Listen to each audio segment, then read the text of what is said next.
The fire's first whisper. It was a crisp, dry morning when the fire first began its menacing crawl across the hills of Los Angeles. For weeks, the dry winds had been whispering their warnings, a soft promise that the land was a tinderbox waiting for a spark. People had heard the rumors of droughts and the ever-growing likelihood of wildfires, but like many threats from nature, it felt distant, something that happened to others, far away from the heart of the city. The neighborhood nestled in the Santa Monica Mountains had always been a peaceful place, surrounded by trees, sprawling homes, and the occasional wildlife scurrying about. It was a sanctuary for its residents, a place where people felt safe, far from the concrete jungles of urban life. But now, that peace was being shattered by the roar of an invisible enemy, the fire. It started small, a mere wisp of smoke on the horizon, barely noticeable. At first, it seemed like just another brush fire that would burn out on its own. But this time, the wind was unforgiving, howling down from the mountains, pushing the flames faster than anyone could predict. By noon, the sky had shifted from a clear blue to a smothering gray. The air was thick with smoke, and the smell of burning wood filled every corner of the city. In the heart of the neighborhood, families were still going about their day, unaware of the impending chaos. But soon, the news came. The fire was moving faster than expected, and it wasn't slowing down. Anna, a mother of two, was at home when the first text arrived. "Fire is getting close. Evacuate if you can."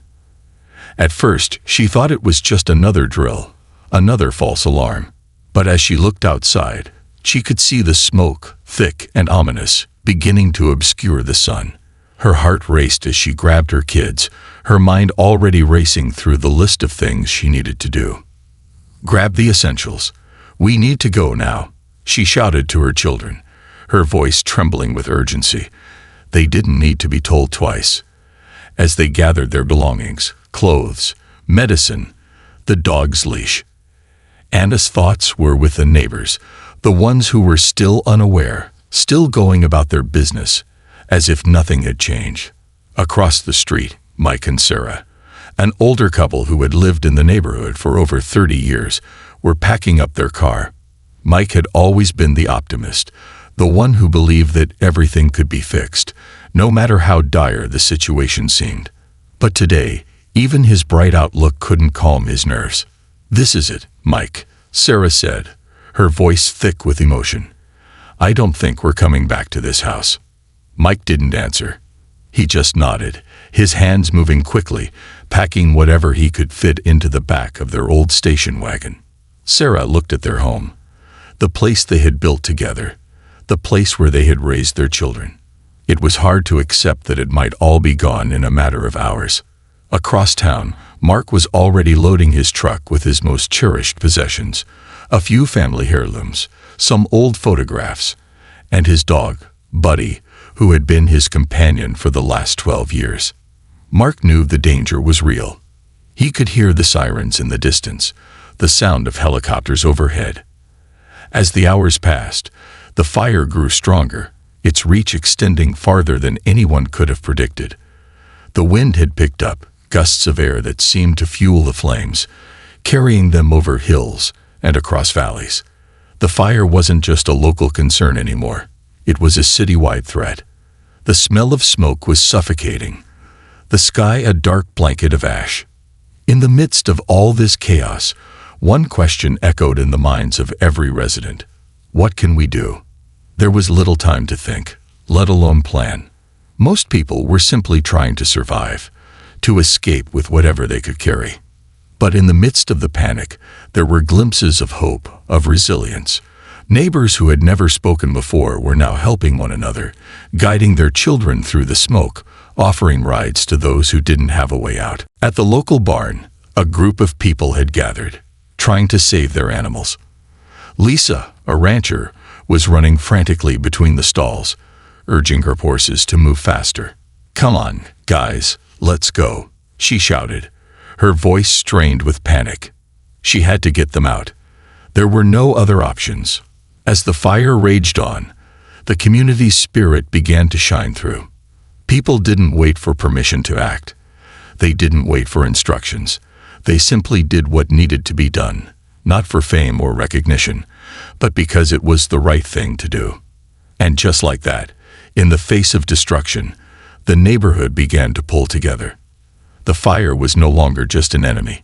It had become a force that united people, drawing them closer to each other, reminding them of the strength that can be found in moments of crisis. He fight to save what matters.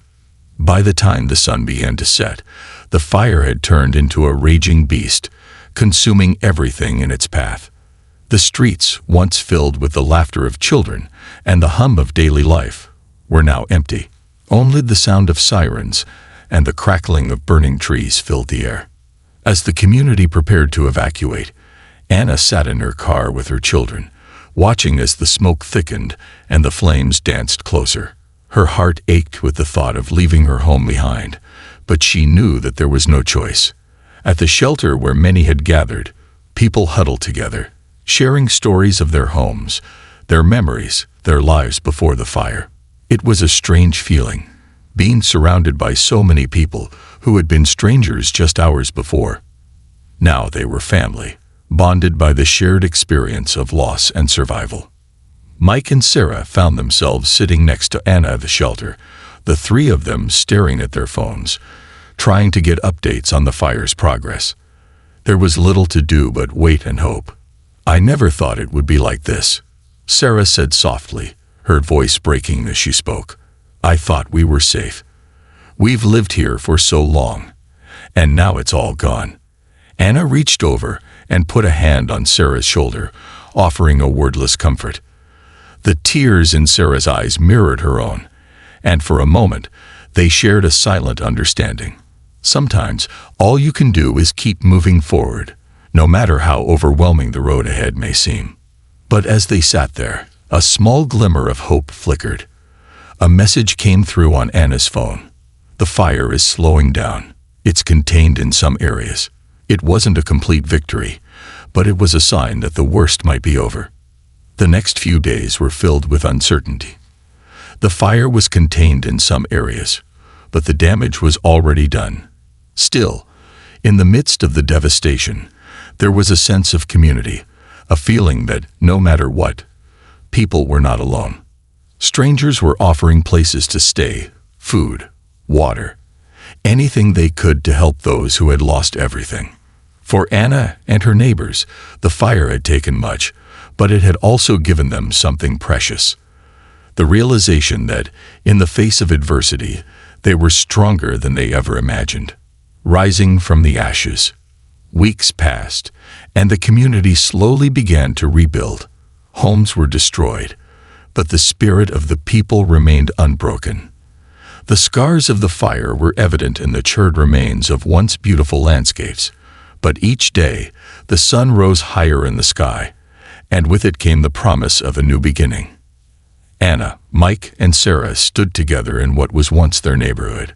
They didn't know what the future held, but they knew that they would face it together. They had survived, and that in itself was a triumph. In the end, the fire had burned through more than just the land. It had burned away the barriers that had separated people, leaving behind a sense of unity that could not be extinguished. The neighborhood would rebuild, but the lessons learned, the strength found in moments of crisis, would stay with them forever. And as they stood there, looking at the horizon, they knew that no matter how fierce the fire, there would always be something more powerful, the human spirit. This story of struggle and resilience serves as a reminder that even in the darkest moments, there is hope. Together, we can rise from the ashes, rebuild, and come back stronger than ever.